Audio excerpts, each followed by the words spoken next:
నా పేరు గార్లపాటి మధుబాబు అండి. మాది చుట్టుకుంట కేవీపీ కాలనీ. నేను గుంటూరు వచ్చి ఒక 15 సంవత్సరాలు అవుతుంది. నేను ఇక్కడే మ్యారేజ్ చేసుకున్నాను. కొంచెం చిన్న చిన్న వ్యాపారాలు పెట్టి అప్పులైనవి, కొంచెం లోన్ యాప్స్తో కూడా కొంచెం లోన్స్ తీసుకొని ఉన్నాను. బాగా ఇబ్బందుల వల్ల చేసేదేం లేక ఇట్లా నేను ఆటో డ్రైవర్గా చేస్తాను. ఒక అతను పరిచయం అయ్యి ఇట్లా కిడ్నీ డొనేట్ చేస్తే ఇంత అమౌంట్ ఇస్తారు, అది ఇది పలానా ఫేస్బుక్లో ఉందని చెప్పాడు. సరేనని నేనే ఫేస్బుక్లో సెర్చ్ చేస్తే కిడ్నీ ట్రాన్స్ప్లాంటేషన్ అని ఒక వెబ్సైట్ ఉంది. ఆ వెబ్సైట్ ఓపెన్ చేసి చూస్తే O positive, B positive, need, age 31 to 33 అని చెప్పారు. సరే నేను O పాజిటివే కదా, ఏజ్ 31 కదా అని నేను రిప్లై ఇచ్చాను. విజయవాడ నుంచి ఒక అతను భాష అని ఫోన్ చేశాడు. అతను డొనేట్ చేశాడంట ఆల్రెడీ. నేను ఇచ్చాను, బ్రదర్ ఇంత అమౌంట్ ఇస్తారు, ఒక 30 lakhs ఇస్తారు, మీరు ఇస్తారా, ఇట్లా మెసేజ్ చేశారు అంటే ఇస్తానని అన్నాను. సరే విజయవాడ రమ్మంటే వెళ్ళాను. అక్కడ వెంకటన్ అతన్ని ఒక అతన్ని పరిచయం చేశారు. అతను మీడియేటర్ అంట. ఆయన ద్వారా పేషెంట్ వాళ్ళ బామ్మర్ది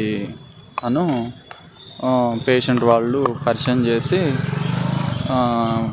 బ్లడ్ టెస్ట్లు అన్ని టెస్టులు చేయించి, క్రాస్ మ్యాచింగు, ఇంకా దానికి సంబంధించిన టెస్టులు అన్నీ చేయించి, అన్నీ క్రాస్ మ్యాచింగ్ ఓకే అయిన తర్వాత ఈ కిడ్నీ డొనేట్ చేయాలంటే ఫ్యామిలీ ఫ్రెండ్ అయినా ఉండాలి, లేకపోతే ఫ్యామిలీ బ్లడ్ రిలేషన్ అయినా ఉండాలంట. నేను ఏమీ కాదు కాబట్టి నా అడ్రస్లు మొత్తం మార్చారు.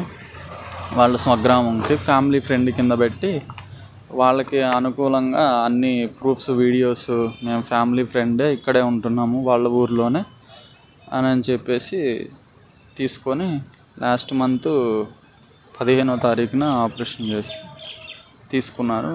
అమౌంట్ అడిగితే ఇవ్వట్లేదు. దానికి తోడు ఫ్యామిలీ ఫ్రెండ్ కింద పెట్టించాము, ఏం చేస్తామన్నట్టుగా మాట్లాడుతున్నారు. నాకు టెస్టులు అన్నీ చేసి లెఫ్టే తీసుకుంటామని చెప్పారు ఫస్ట్, కానీ లెఫ్ట్ తీసుకోకుండా రైట్ తీసుకున్నారు. డబ్బులు నవంబర్ నుంచి ఇప్పుడు దాకా మొన్న జూన్ 15 ఆపరేషన్ అయ్యే వరకు నెలవారీ ఖర్చులకి, అంటే ఇంట్లో వాళ్ళు పట్టించుకుంటే అలానో టిప్కి ఒక 5,000, 15,000, నెలకు ఒక 15,000 అట్లా ఫోన్ చేసి వేస్తూ వచ్చారు. ఒక 50,000 మటుకు ఒకసారి క్యాష్ ఇచ్చారు. ఇంకా అంతే.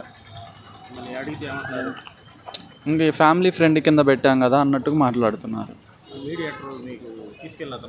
అతను ఫోన్ లిఫ్ట్ చేయట్లేదు. నాకు ఇప్పుడు నేను ఎన్ని రోజులు ఉంటానో నాకు తెలియదు.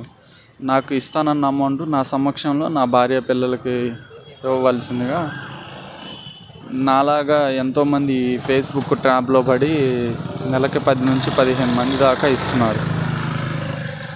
దీన్ని అరికట్టాల్సిందిగా. నా వల్ల ఏమన్నా నేను దెబ్బతిన్న మోసపోయాను, నా వల్ల ఇంకెవరన్నా ఇట్లా మోసపోకూడదన్న ఉద్దేశంతో.